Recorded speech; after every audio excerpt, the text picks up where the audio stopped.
आज आपके सामने सत्यवान की कथा प्रस्तुत करती हूँ। ये वटसावित्री की कथा है। वटसावित्री के व्रत में हम लोग षोडशोपचार से माँ सावित्री की पूजा करते हैं, सत्यवान की पूजा करते हैं, धर्मराज की पूजा करते हैं और साथ में वटवृक्ष की पूजा करते हैं। यह हम सब बहनों के लिए अखंड सौभाग्य की प्रतीक है।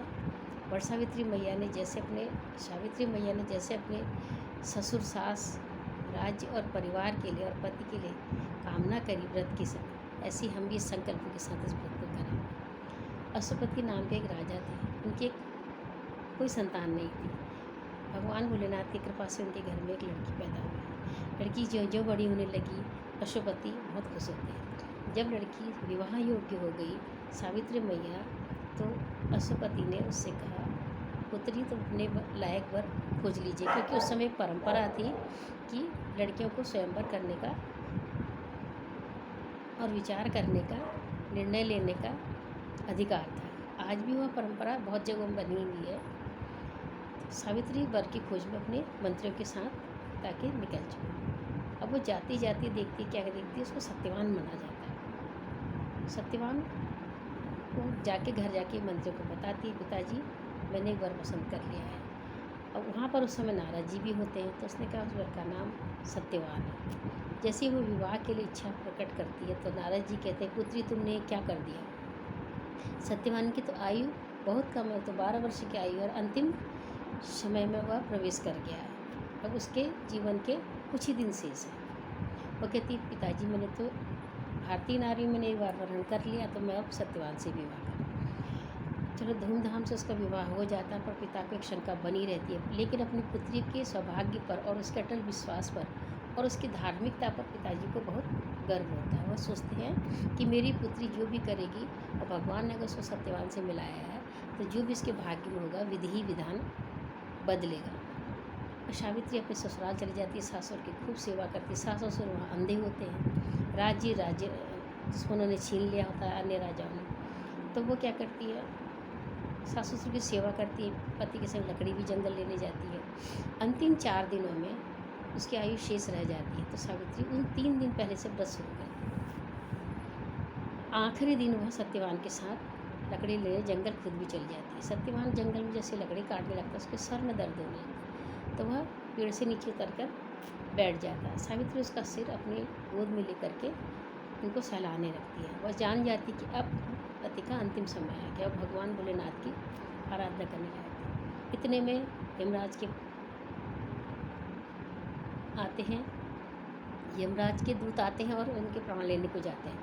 उनकी हठधर्मिता के आगे, सावित्री के आगे उनकी हिम्मत नहीं होती जाने की। धर्मराज से कहता है, आप स्वयं जाके उनके प्राण ले आइए। धर्मराज स्वयं आते हैं, तो देखते हैं उनकी भी हिम्मत नहीं होती सावित्री के आगे उनके प्राण लेने की। फिर भी वो तो धर्मराज है, उन्होंने उनके प्राण निकाले और ले गए। सावित्री ने देखा, उस पीछे यमराज के पीछे पीछे चल दी, पति का शव वटवृक्ष के नीचे छोड़ दिया।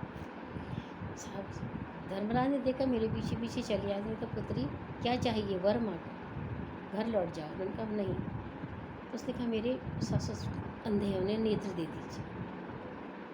तथास्तु कह के यमराज आगे को बढ़े, फिर पीछे पीछे सावित्री चली गई। उनका अब क्या चाहिए, बोलो, एक बार और मांगो। उसने कहा मेरे सास ससुर का राज्य जिसमें उन्होंने छीन लिया, उन्हें पुनः मिल जाए। तो वह तथास्तु कह देते हैं। फिर भी सावित्री पीछे पीछे चली जाती है। वो कहते हैं अब क्या है, और वर मांगना है तो मांगो चलो। तो कहती मेरे पिता के 100 पुत्र हो जाए। तथास्तु कह के यमराज आगे बढ़ने लग जाते हैं प्राणों को लेकर।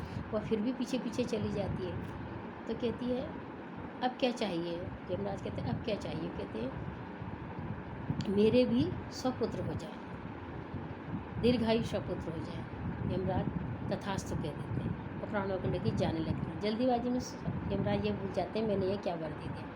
अब फिर भी वो सांसा चली जाती है, तो कहते हैं अब क्या है, कितने वर चाहिए, सब कुछ तो तुम्हारा मुँह मांगा मिल गया, तुम्हें और क्या चाहिए। तो सावित्री कहती है पिता का राज मिल गया, सास ससुर अंधे थे, आँखें मिल गई, पिताजी को 100 पुत्र मिल जाएंगे, लेकिन आखिरी जो वर आपने दिया है मेरा क्या होगा। मेरे 100 पुत्र में से एक भी पुत्र होने की मुझे शंका है। वो कहते हैं कैसे शंका है, मैंने वरदान दिया तो जरूर होंगे। तो नहीं, जब मेरे पति को ही आप ले जा रहे हो तो पुत्र कहाँ से पैदा हो, तो किसके पुत्र होंगे। यहाँ पर यमराज हार जाते हैं और सावित्री से कहते हैं, तूने अपने हठधर्मिता से, अपने संस्कार से, अपने पतिव्रत धर्म से मुझे जीत लिया। या तुझे तेरा पति जीवित मिलेगा। जैसी सावित्री दौड़ के जाती है, पति के शव को देखती तो पति ऐसे लगता मूर्छाई थी, उठ के जाग जाता है। सत्यवान को पुनः राज्य प्राप्त हो जाता है, सावित्री को दीर्घायु प्राप्त होती है, सत्यवान सौभाग्यवान हो जाते हैं, आयुष्मान हो जाते हैं। तो बहनों, यह सावित्री का व्रत, वट सावित्री का व्रत इतना महत्वपूर्ण है हमारे जीवन के लिए। जब सावित्री मैया अपने दृढ़ संकल्प से यमराज को हरा सकती है, तो शायद हम भी अपने पतियों की दीर्घायु की कामना करें, अपने सास ससुर के लिए कामना करें, अपने परिवार के लिए कामना करें, अपने समाज के लिए कामना करें।